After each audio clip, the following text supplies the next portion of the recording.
वालेकुम सर। जी आइए। Good afternoon sir. Good afternoon. बैठिए। Thank you sir. ये मिस्टर फिरोज आलम जी और फिरोज आलम, जी जे है कि जेड है, ज है कि ज है? सर, जेड आना चाहिए था लेकिन बाय मिस्टेक फैमिली की तरफ से होगी थी शुरू में, उसकी वजह से सर जे है। मैं इसको फिर अब जे ही लिखता हूँ सर। चलिए, आप तो पुलिस में, मुझे बताइए, अगर आप अपना नाम बदलना चाहें तो प्रक्रिया क्या है? सर यूनिवर्सिटी से बदलवाना पड़ेगा अगर प्रॉपर चैनल का यूनिवर्सिटी इस्तेमाल से क्यों बदलवाना पड़ेगा? यूनिवर्सिटी से तो विद्यार्थियों को बदलवाना पड़ता है। सर फिर मार्कशीट वगैरह में बदलवाना पड़ेगा ना पूरी तरीके से। अच्छा। शायद यही होगा। शायद है, आपको निश्चित तौर पे नहीं पता है। तो फिरोज, आप, मैं देख पा रहा हूँ कि मूलतः उत्तर प्रदेश से, ठीक है, जबकि अभी फिलहाल आप दिल्ली में हैं और आप दिल्ली पुलिस में एक कांस्टेबल हैं। जी आपने हिंदी साहित्य विषय लिया है। ये सब वे जानकारी हैं जो मेरे पास मौजूद है। जी आप इन जानकारियों में कुछ इजाफा करना चाहेंगे, कुछ बढ़ाना चाहेंगे कि जो आप चाहते हैं कि बोर्ड मेंबर्स को पता लगे? सर, जो जॉब है मेरी सर 2010 से है मैं दिल्ली पुलिस में, और जो ग्रेजुएशन मैंने करी है सर वो हिस्ट्री, पॉलिटी और इकोनॉमी से करी है। उसके बाद मैंने पोस्ट ग्रेजुएशन इकोनॉमिक्स उसमें हिंदी लिटरेचर में करा है सर। अच्छा, तो हिंदी साहित्य आपका मूलतः विषय है, पुलिस बल में आप लगातार हैं। जी चलिए, तो साहित्य पे थोड़ी बातचीत करते हैं, उसके बाद फिर मेरे कलीग साहब से बातचीत करेंगे। मुझे बताइए कि अगर हम प्रेमचंद पे थोड़ी देर रुके तो प्रेमचंद पुलिस को लेकर या पुलिस बल को लेकर अपनी कहानियों या उपन्यासों में क्या राय रखते हैं? सर, उनकी एक कहानी है ईदगाह। उसमें सर एक बच्चा हामिद है, वो अपने फ्रेंड सर्कल में बात करते हुए जिक्र करते हैं पुलिस का कि अरे जनाब, आप नहीं जानते पुलिस वाले ही हैं जो रात में चोरी कराते हैं। और सेकंड सर, जब गोदान को हम पढ़ते हैं तो उसमें भी एक जगह जिक्र आता है कि धनिया जो हैं वो पुलिस वालों से इसलिए लड़ रही हैं कि पुलिस वाले मिलकर पंचायत के साथ में रिश्वत मांग रहे हैं उनसे। ठीक है, तो कुछ ऐसा जिक्र करा है मतलब प्रेमचंद ने सर। तो प्रेमचंद के कथा साहित्य में जो पुलिस का रूप दिखाई देता है, जाहिर है कॉलोनियल पीरियड की पुलिस है, अंडरपेड पुलिस थी, पुलिस रिफॉर्म्स नहीं हुए थे, तो प्रेमचंद के पास ऐसा मानने की वजह मौजूद थी समाज में।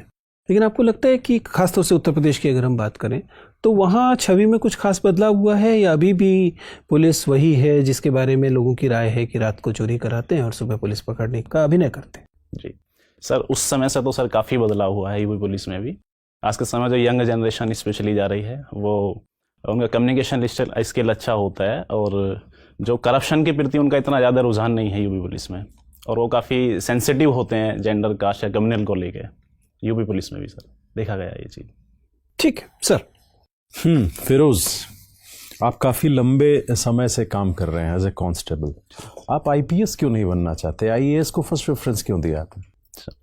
निश्चित रूप से सर, मैं आईपीएस चुनता तो मैं बेहतर काम कर पाता, लेकिन सर आईएएस में कार्य विविधता को देखते हुए मैंने सर इसलिए इसको चुना, क्योंकि मेरे पास ऑप्शन भी था चूज करने का, इसलिए मैंने सर मुझे लगता है 9-10 साल से आप इस सर्विस पे हैं जी, और इस सर्विस को बहुत बारीकी से आपने देखा होगा। अगर ये 10 साल का अनुभव सोचिए, आपने बहुत करीब से देखा होगा कि कहाँ करप्शन होता है, कहाँ मैं आईपीएस बन के दूर कर सकता हूँ, या मतलब कैसे ज़्यादा एफिशिएंट बना सकता हूँ। तो फिर आईपीएस क्यों नहीं बन रहे हैं मतलब आप? सर, आज के समय में सर मल्टी डायमेंशनल वर्ड है, अगर मैंने वहाँ से अनुभव लिया है तो मैं किसी भी जगह उसका यूज़ कर सकता हूँ। मैं वही कहना चाह रहा हूँ जी कि स्पेसिफिकली आप किसी एक जगह बहुत बढ़िया काम करना चाहते हैं, क्यों आप अपने को हर जगह बिखेरना चाह रहे हैं? सर, जो मुझे अनुभव यहाँ से मिला है कि करप्शन और किस प्रकार करते हैं, पब्लिक डीलिंग किस प्रकार कर सकते हैं, लीडरशिप क्वालिटी जो मैंने अपने एसीपी डीसीबीज की देखी है। अच्छा, एफआईआर और एनसीआर में डिफरेंस क्या होता है? जी सर, एनसीआर जो होता है वो नॉन कॉग्निजेबल ऑफेंस के लिए होती है एनसीआर, और जो एफआईआर होती है सर वो कॉग्निजेबल ऑफेंस के लिए होती है। क्या डिफरेंस होता है कॉग्निजेबल और नॉन कॉग्निजेबल में? सर, कॉग्निजेबल ऑफेंस होते हैं जैसे रेप, मर्डर, हत्या, जो गंभीर अपराध होते हैं, और जो छोटे मोटे अपराध होते हैं सर, जैसे गंभीर या संज्ञेय? हाँ, संज्ञेय अपराध सर। दोनों में अंतर आप कर पा रहे हैं? जी कर पा रहे हैं अंतर आप, मतलब? जी जी। थैंक। फिरोज, आप पिलखुआ से आते हैं, पिलखुआ हापुड़ है ना जी। वहाँ से कोई हिंदी के चर्चित नाम कौन है? सर, कुमार विश्वास जी हैं वहाँ से। उनको आप कवि मानते हैं? हाँ सर, कवि मानता हूँ। किस मतलब हिंदी लिटरेचर के आप स्टूडेंट हैं, किस क्राइटेरिया पे वो कवि हैं? सर, मैं उनको मंचे कवि मानता हूँ सर। मंची कवि मानते हैं, साहित्यिक कवि ऐसे नहीं मानते? जिनको पाठ्य पुस्तक में रखा जाए? हाँ, मैं मंचे कवि मानता हूँ उनको, श्रृंगार रस के मंचे उनकी कोई किताब आपने पढ़ी है? नहीं सर, किताब नहीं पढ़ी, बाकी बस 2 किताब उन्होंने लिखी हैं, उनको सुना है और देखा है, बस पढ़ी नहीं मैंने। आप उनसे प्रभावित भी रहते हैं? कुछ मायनों में मैं प्रभावित हूँ। किस मायने में? सर उनकी जो जिंदा दिली है स्पेशली, मैं उससे काफ़ी प्रभावित हूँ। अच्छा, जिंदा दिली स्टेज पर जो दिखती है उनकी, वही ना? हाँ, स्टेज पे भी, और शायद मुझे लगता है कि जब वो अपनी लाइफ, जैसे अभी उनके पे एपिसोड बने थे, फिलहाल में शूट हुए थे वे, उसमें भी काफ़ी मुझे लगा कि हाँ, से सीखने का बहुत कुछ है उनसे हमारे पास। ठीक है, हम लोग आते हैं विषय वस्तु पर। ये बताइए कि मेरठ के इलाके में गन्ना ज़्यादा उगाया जाता है, ऐसी कौन सी भौगोलिक परिस्थितियां हैं जिससे मेरठ गन्ने के लिए ज़्यादा उपजाऊ हो जाता है? सर गन्ने के लिए एक तो मृदा उपजाऊ चाहिए, सेकंड तो सिंचाई की व्यवस्था प्रॉपर चाहिए, थर्ड जो चाहिए वो तो ठीक है, लेकिन मेरठ में क्या क्या है इसमें से? सर एक तो गन्ना मिल्स आसपास काफ़ी ज़्यादा हैं, इसलिए तो गन्ना मिल तो इसलिए है क्योंकि गन्ना है ज़्यादा। जी जी। हाँ, गन्ना क्यों है? सर उपज गन्ने की पैदा करने के लिए जो भौगोलिक परिस्थितियां चाहिए सर, वो अनुकूल हैं वहाँ पर। तो ये मेरठ में अनुकूल है, उत्तर प्रदेश में और कहीं अनुकूल नहीं है? नहीं सर, उत्तर प्रदेश में और जगह भी हैं सर गन्ने की, पूर्वी यूपी में भी होता है गन्ना, इतनी तादाद पर नहीं होता जितनी डेंसिटी यहाँ पर तो है। यही तो कारण मैं पूछना चाह रहा हूँ आपसे। अच्छा ठीक है, ये बताइए कि दिल्ली के आसपास जो इंडस्ट्री आप देखते हैं, किस तरह की इंडस्ट्री है ये? सर एमएसएमई सेक्टर ज़्यादा है इधर, arrow information technology, IT sector ज़्यादा है सर आसपास में। क्या कारण है आईटी सेक्टर का दिल्ली में होने का, क्या कारण है? सर इजीली जो मैन फोर्स है वो अवेलेबल हो जाती है, और लाइट व्यवस्था, इंफ्रास्ट्रक्चर। आपको लगता है कि आईटी इंडस्ट्री के लिए मैन फोर्स का होना एक आवश्यक शर्त है? सर स्किल मैन फोर्स तो चाहिए ही। वो तो इंडस्ट्री जहाँ रहेगी मैन फोर्स तो वहाँ जाएंगे, सॉफ्टवेयर कंपनी का तो नियम यही है। एनसीआर में सर जो रूल्स हैं, सबसे अधिक मैन फोर्स तो बिहार और उत्तर प्रदेश से जाते हैं इंजीनियर बन के जी, लेकिन कंपनियां तो बेंगलोर में होती हैं जी। फिर सर गवर्नमेंट की कुछ पॉलिसीज भी हैं एनसीआर में, तो क्या है? एनसीआर की डेवलपमेंट को लेके कुछ टैक्स। आईटी इंडस्ट्री के लिए क्या पॉलिसी है सर एग्जैक्ट उसके बारे में पता नहीं।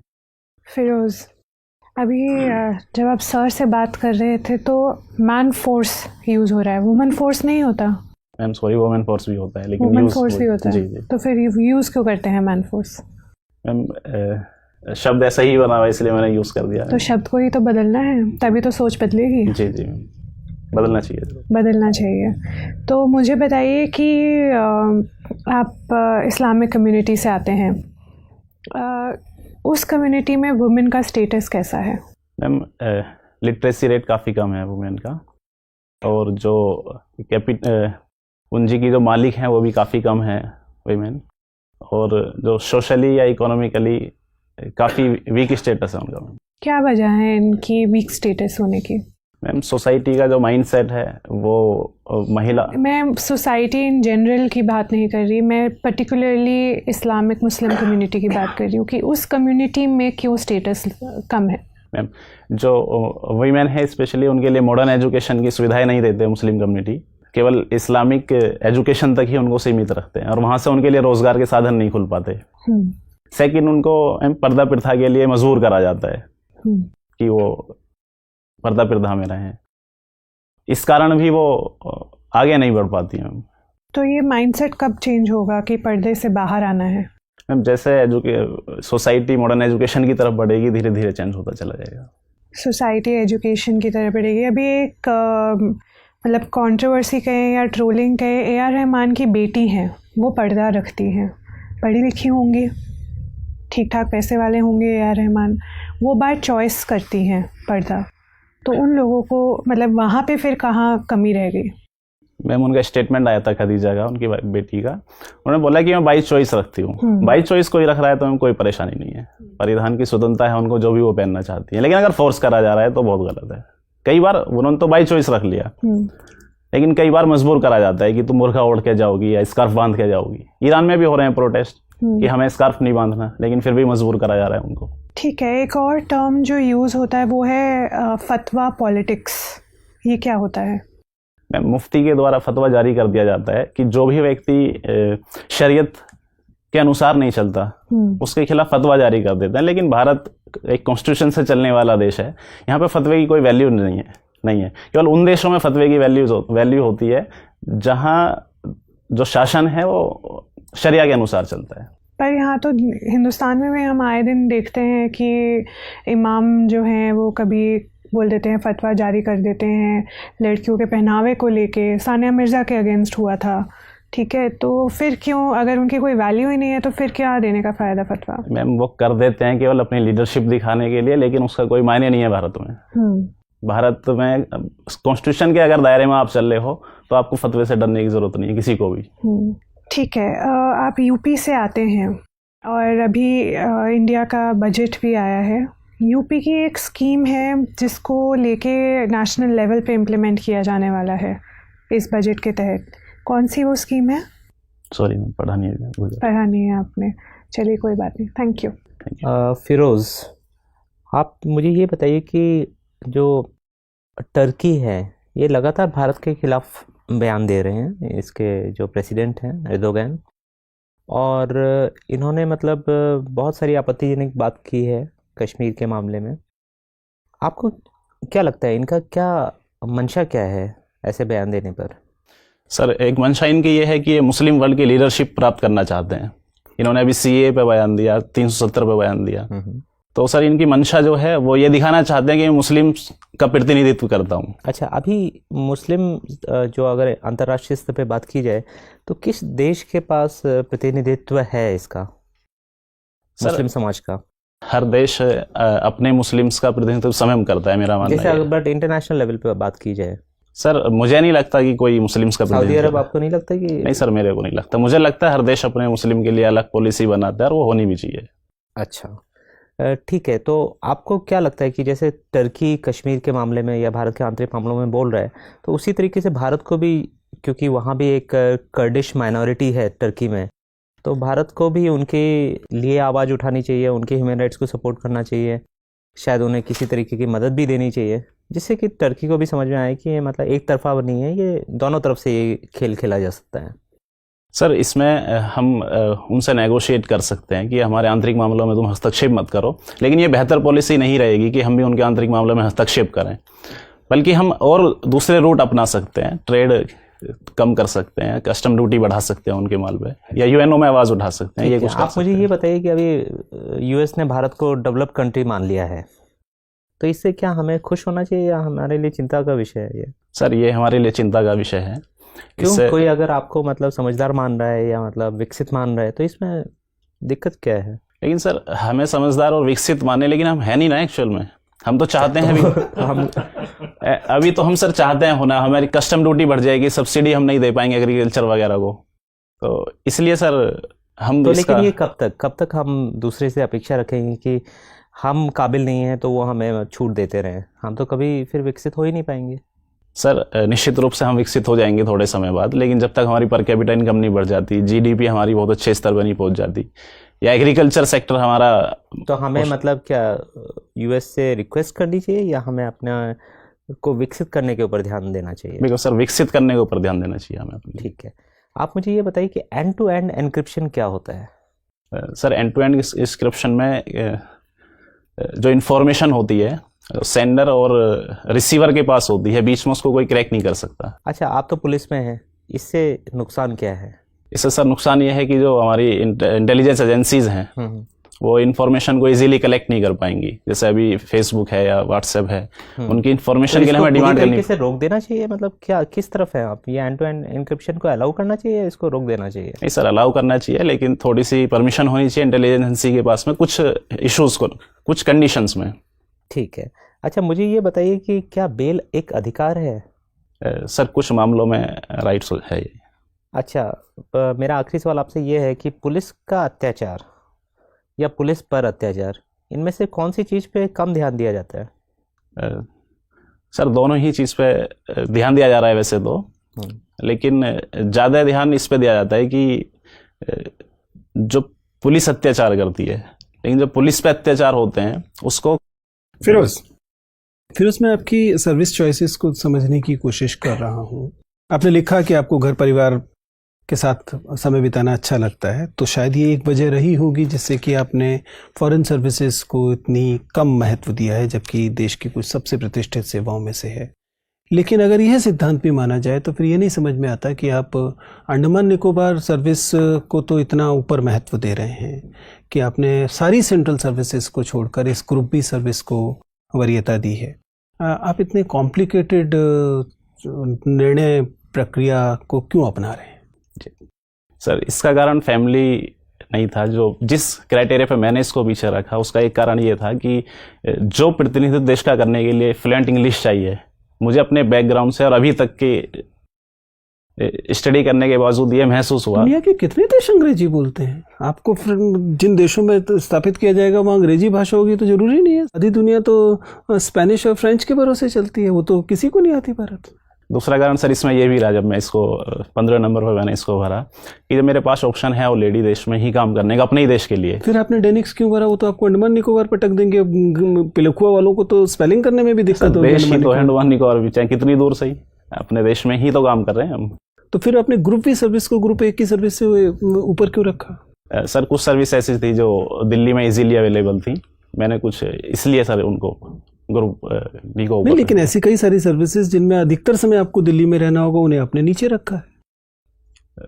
आर्मी हेडक्वार्टर सर्विसेज हैं या सेंट्रल सेक्रेटरीट की जो सर्विसेज हैं, उन सब में तो आप लगातार दिल्ली में रहते हैं, उन्हें भी आपने महत्व नहीं दिया। उसकी जगह पे आपने डेनिक्स जैसी सर्विस को रखा जो कि एक ग्रुप ही सर्विस है। सर दानिश इसलिए रखा कि मैं ऑलरेडी पुलिस में काफी समय मैंने बिताया है। लेकिन आईपीएस के दौरान आपने इस तर्क को स्वीकार नहीं किया। मैंने उसमें सर जब आईएएस के लिए मैंने फर्स्ट प्रेफरेंस थी, उसकी कार्य विविधता देखी, उसके बाद फिर सर सेकंड मैंने आईपीएस रखा, और आईआरएस रखने के बाद फिर मैंने सोचा कि मैं किसको रखूं। फिर मेरे यहाँ पे कि मेरे 10 साल का वर्क एक्सपीरियंस मुझे काम आए, इसलिए मैंने दानिश को ऊपर रखा सर। आप बहुत कंफ्यूज हैं।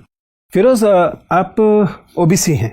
EWS sir. ईडब्ल्यूएस है। अभी हाल में सरकार ने जो ये सीमा है आय की, इसे ओबीसी के मामले में बढ़ाने की बात की है, जबकि लगता ही है कि शायद ये और कम की जानी चाहिए थी। सुना है कि 11 से 12 लाख की आमदनी शामिल की जाएगी। जाहिर है कि फिर ईडब्ल्यूएस में भी की जाएगी। आपको क्या लगता है कि यह कदम एक सकारात्मक कदम है या यह है रिप्रेजेंटेशन को इलीट्स तक सीमित कर देगा? सर मुझे लगता है कि 8 लाख की इनकम जो क्रीमी लेयर की सीमा है वो बिल्कुल अभी फिलहाल की स्थितियों में बिल्कुल ठीक है सर। उससे अगर ऊपर हम इसको बढ़ाते हैं तो मुझे लगता है कि रिजर्वेशन उन लोगों को भी मिलेगा जिनको ज़रूरत नहीं है रिजर्वेशन की। 8 लाख की सीमा सर इस समय बिल्कुल ठीक लगती है। ठीक है, फिर आपसे बात करके अच्छा लगा। आप जा सकते हैं। Thank you. Thank you.